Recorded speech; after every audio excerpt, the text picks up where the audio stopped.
The busy little bird you see is a songbird with a black head and throat, a yellow stomach, and an olive green back, often with a white spot on the cheek.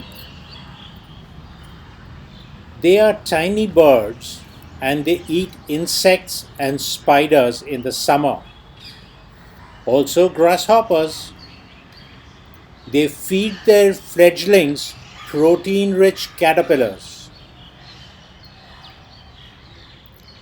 They can be found in various locations like forests, grasslands, deserts. They can create almost 40 different types of sound. Can you believe it? They are known for their strong pair bond and can be quite aggressive in defending their nest sites.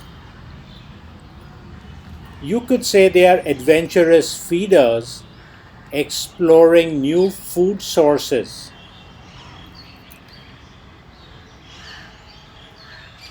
The bird is called Parus major or the great tit.